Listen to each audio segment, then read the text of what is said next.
Hello. This is video number 12. The title of it is Khalili.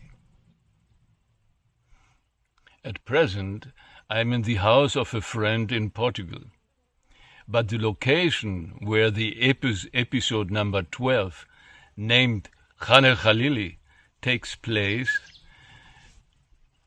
is in Cairo, Egypt, on the 1st September 1979. Quotation of my teacher. There is a supreme reality, witness of all our actions, and the day for consequences will come soon. Unquote. Cairo, 1st September 1979. So, after debarking from the plane that was used to deport me from Bombay back to Cairo at gunpoint, I once more found myself alone in front of a locked entrance hall of an airport with another glass door and another immigration officer waiting behind, this time Egyptian. Through the glass of the window, I gestured to him to give way, showing him my passport. He unlocked the door, opened it, just enough to leave enough gap to take my document, took the passport and locked the door. Then he told me in broken English that I first had to pay the fare of my flight from Bombay to Cairo before I could enter Egypt. Not believing what was happening, I gathered my focus with a huge effort. Okay, how much is it? He told me the price of the ticket, and it was 3 times more than the rate I already had paid. They apparently charged me the one-way tariff without concession. I looked at him and started laughing like a maniac, then asking him whether he was out of his mind. I told him that I would never, ever pay this rate. He shrugged, answering, "You not pay? You waiting here for next flight to Germany, not entering Egypt." Again, I could not accept that he was saying this. And when I asked as to when the next flight to Germany was scheduled, he said, relishing, "Not knowing me. Maybe tomorrow, you waiting outside." Now this made me getting back some of my energy. After all, I had been living in India since so many years and was used to all kind of things. So I told him that I would never pay this rate, and that the whole setup was nothing but a criminal act and unacceptable to me. He did not even bother to reply, but locked the door from inside in front of my eyes, turned around and left. There I was, standing in front of the once more of a glass door in the middle of nowhere, the dimly lit empty entrance hall of the airport unreachable for me.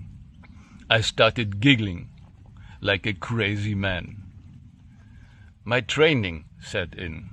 I smiled, shrugged, and sat down. I also knew how to play games.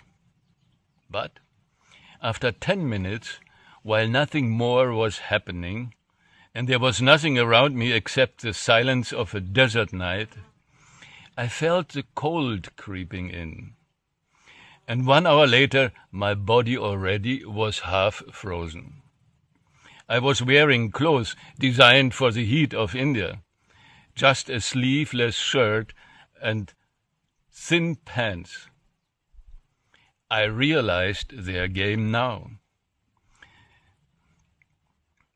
In the desert at night, temperatures went even below zero. They had caught me nicely. I was looking around me. There was no soul close by. Beyond the airfield, in some vicinity, some burned-out, discarded remnants of Egyptian tanks were visible, weird reminders of the last Israeli-Egyptian war. I considered my situation and options. It was apparent that I had no other way to go than to pay. So, after another hour, knowing my teeth, I could not but surrender. I knocked at the closed door. Nothing happened. I knocked again and again, and I finally started banging the door, until, after ages, some other staff member of the airport appeared. Apparently I had taken him out of sleep. I gestured that he should open the door, and fast. With a clear, impertinent gesture, he made it obvious that he gave a shit, and left. I got so angry that I almost freaked. I banged the door wildly, and it was short of breaking. Almost immediately, the guy rushed back, now scared that I really smashed the glass. I shouted at him in English that if he did not open the door right away, I would break the glass. So he opened it, his eyes wildly rolling. "You pay?" I was considering to hit him, but then I decided against it. Instead, I was nodding slowly. "Okay." He led me to an empty office, where he was filling in forms, checking my passport, and sacked in my traveler checks. After he gave me a receipt that I had paid the flight and changed money for 2 days Cairo, handing me out the corresponding amount in Egyptian pounds. Then he was gathering towards the empty hall. "Go!" I really was hating these buggers. I grabbed my suitcase and went ahead. I was alone in the hall. Nobody was there. I did not know anything about Egypt, nor did I know the language. I had never visited this place, and I despised it. There were no signs as to where to go and what to do. The whole thing was indeed a neat creation in another nightmare of mine. In order to consider my next move, I sat down. I anyway had to wait till the next morning, and at least it was not freezing inside the hall. Sleep, but was out of question. A little later, out of the blue, another fellow appeared, Egyptian. But, for a change, he was greeting me. For the weirdest of reasons, this gesture dispersed my anger. He said in good English, "I'm sorry for your situation, but I want to help you. The best way to go to the city is to take a bus from here. Taxi is too expensive. The bus leaves from outside the hall in 20 minutes. You can take it. You ask the driver to drop you at Khalili. He will know. There you also find a hotel that is called the same name. You will get a room there." He scribbled the name on a small piece of paper and gave it to me, adding, "The name of the hotel is Khan el-Khalili." As I could not do anything else but to choose to trust him, I listened. He seemed to be a kind of decent person. I thanked him, still cautious, and did what he had asked me to do. I had no problem finding the bus. An old and dirty vehicle. The only one around. It was waiting outside the hall, empty, and inside the bus there was nobody except the driver. He opened the door. I told him as instructed, Khalili. He seemed to understand what I was saying and answered something I did not know what, and put on the engine. On a piece of paper he scribbled the fee of the ticket I had to pay. After I gave him the amount, he slowly steered us out of the airport until we reached a road leading into the desert. Soon we were swallowed by it. There was nothing around except darkness and sand, right and left, no lights, no houses, no other vehicles. This was going on for about 4 hours. I was so tired that I could not even think anymore. I had not slept for almost 3 days by then. Everything seemed to disappear in a haze. I sank into a dark hole with no shapes, but still somehow managing not to lose my physical awareness. At one point, I was pulled out from wherever I was. The driver kept on repeating to ask me something.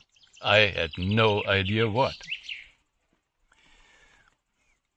Assuming that we had reached where we wanted to go, I answered, "Ha," a universal sound which I hoped he understood.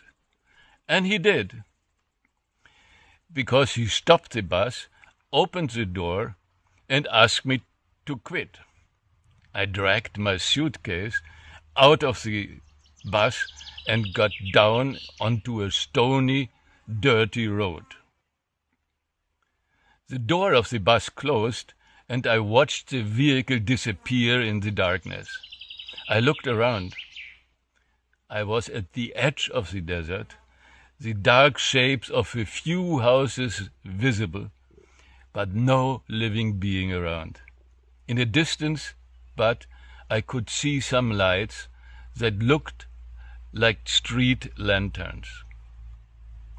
I think that this was the moment when one part of me went out of my body, noticing this condition for the first time in my life consciously. The normal reality seemed to have disappeared, abandoning the person I knew as myself. Something took over, literally. I saw my body grabbing the suitcase, apparently with an unbelievable strength, and walking into the direction of the lights.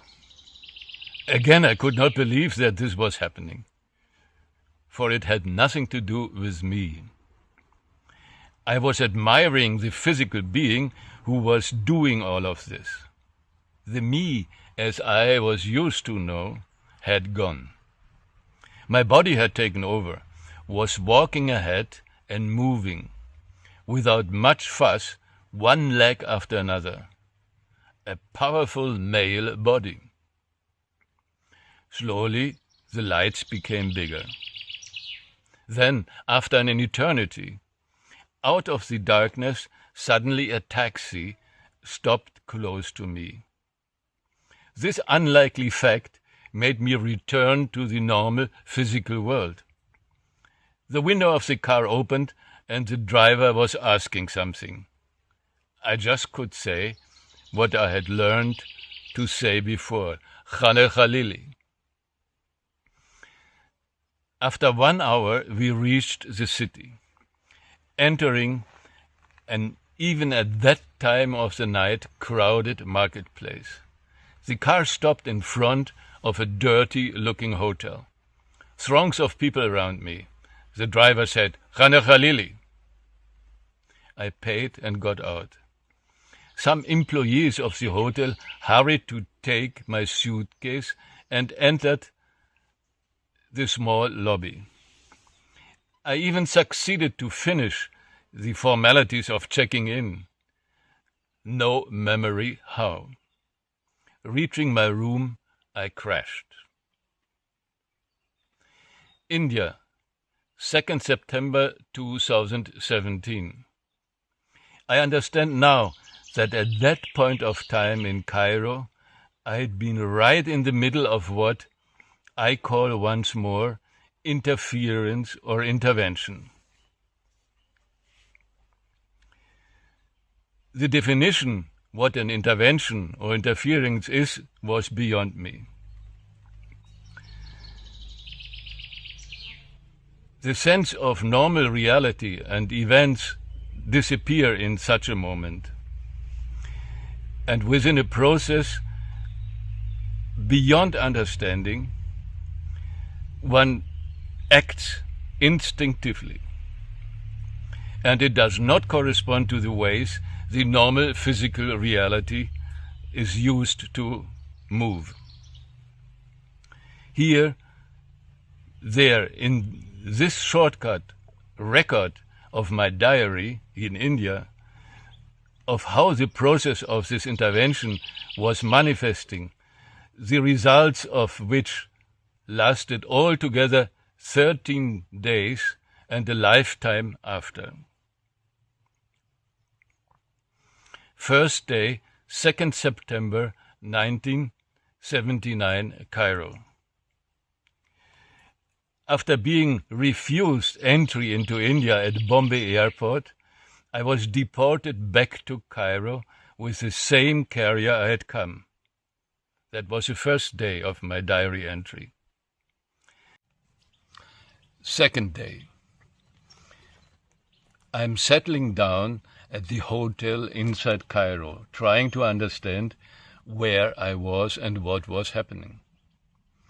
In the morning I located the Indian embassy and immediately went there by taxi. At the embassy, I was asking for an entry visa.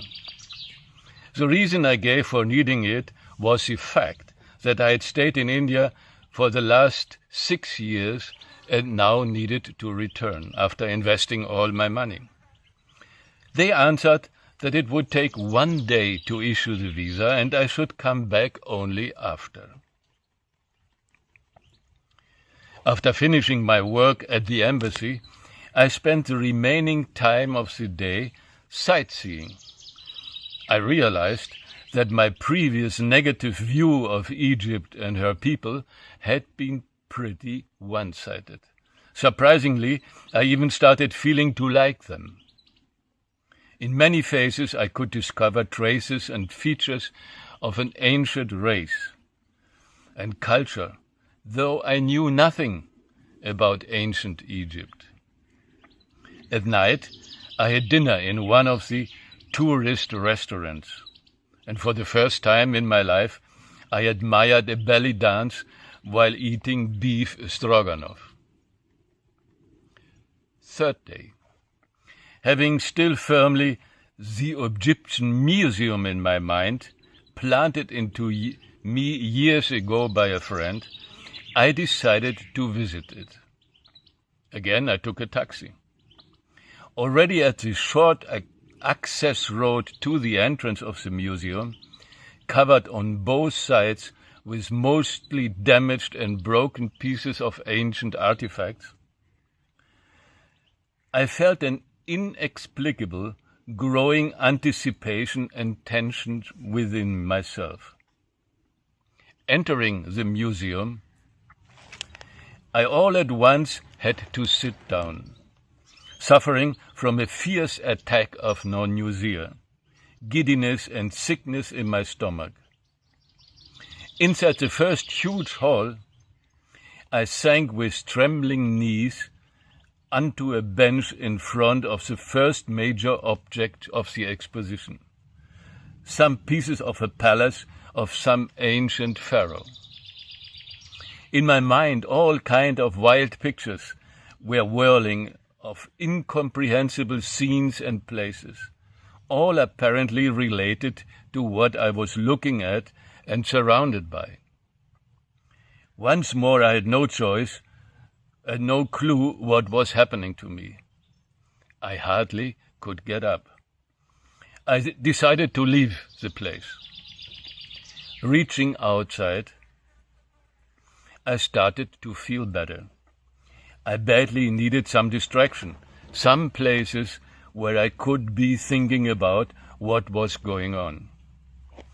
Looking around, I discovered the building of a Hilton hotel close by.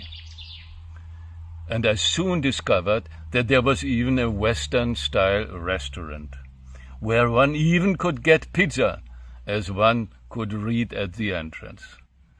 Pizza was my favorite, ever since I had crossed the Berlin Wall. In a restaurant in Berlin, years ago, shortly after my successful escape from behind the Iron Curtain, I had eaten pizza for the first time in my life. And after this, 1 week, at least once, I adored pizza. I sat down, ordered a glass of red wine, and relaxed. I kind of was back in a world I knew.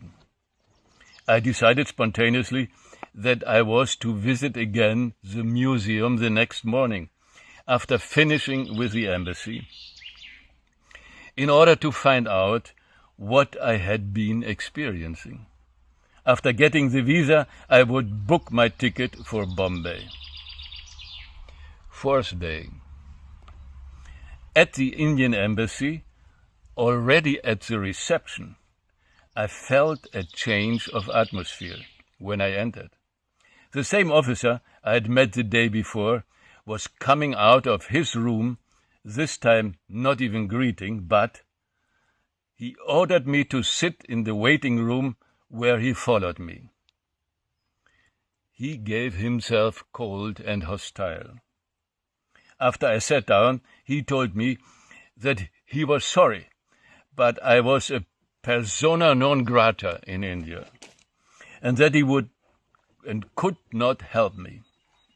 All embassies all over the world had been informed about me, and that I should never even try to enter India again. Then he asked me to leave. Something in my brain exploded. I could not utter a word. I quietly got up and left, shattered, and wounded till the mark. Back at the hotel, when I reached my room, I laid down on the bed, my thought racing wildly. I tried to calm down, breathing deeply. At last, I succeeded. I again could think. I decided to meditate on it. After several hours, I finally decided. There was no way I was to give in. I would book a flight from Cairo to Kathmandu in Nepal, using Indian Airlines, and from there trying to enter India illegally. So, in the afternoon of the next day, I took a taxi to the Indian Airlines in order to book my flight. I managed. Departure was to be 2 days after, and I was to pick up the ticket the next day.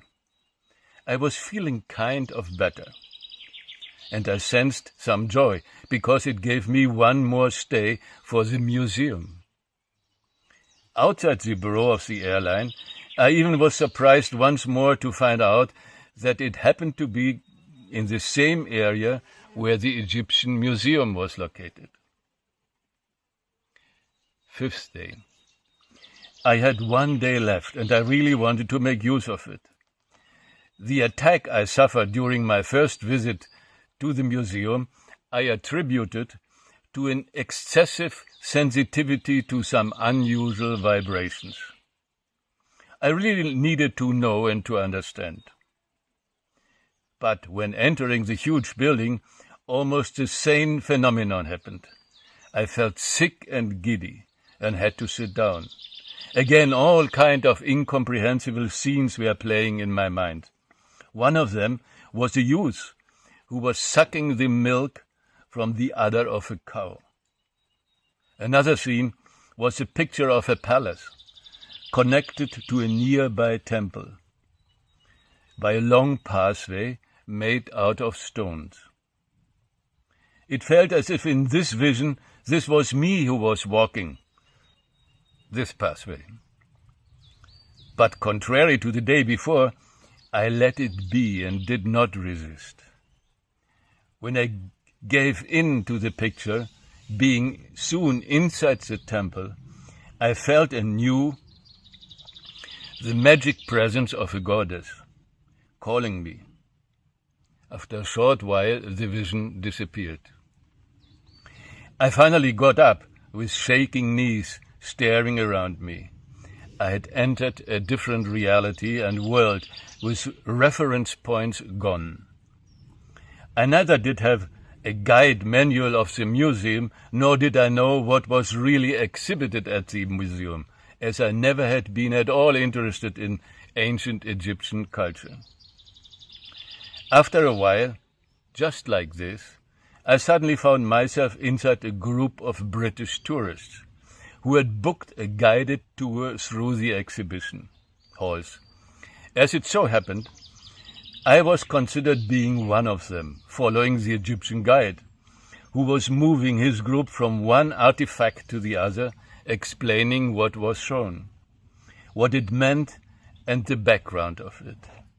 I was listening intently. The more information I sucked in, the more interested I became. At one point, after an hour or so, we were visiting the miniaturized model of a palace of some ancient Egyptian prince.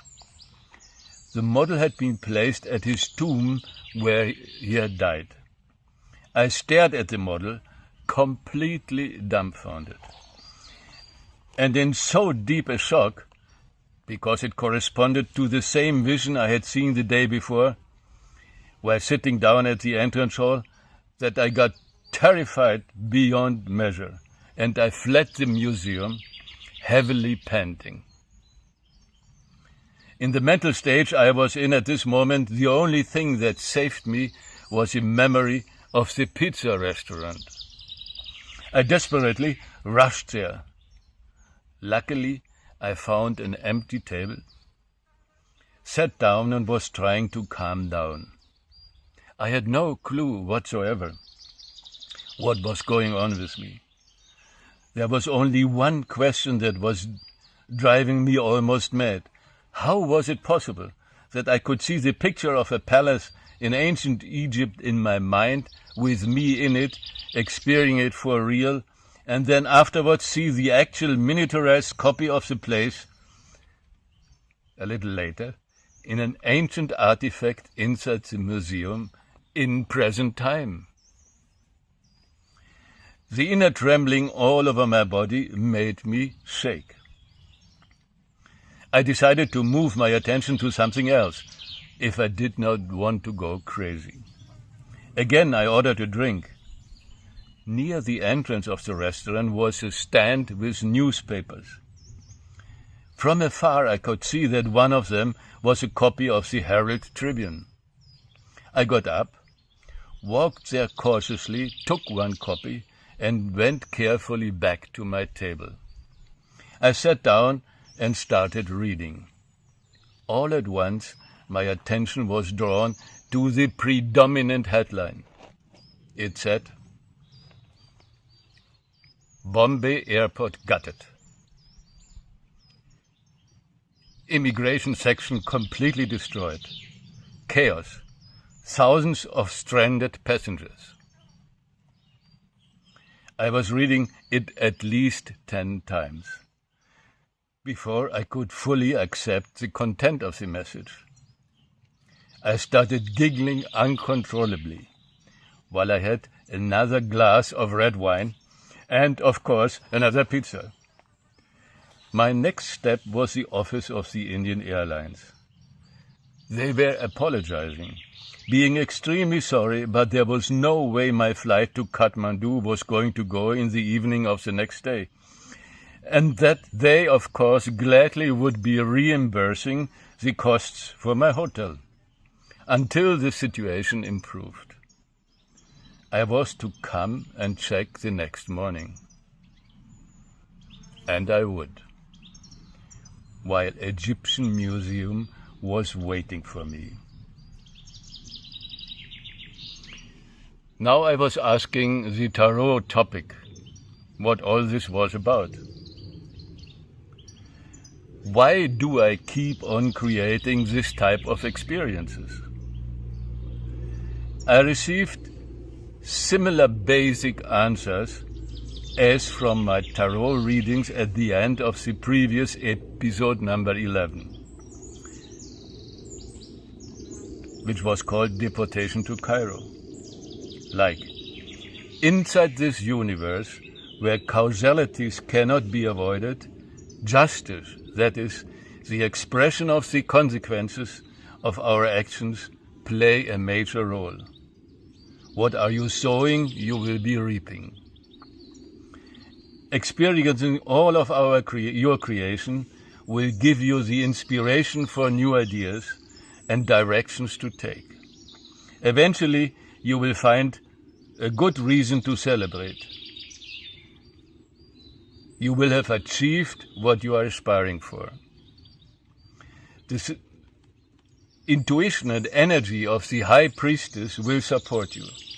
Subconscious help by experiencing loss will be a strong drive and motivation to progress, to go ahead and to follow your guidance. Thanks and namaste.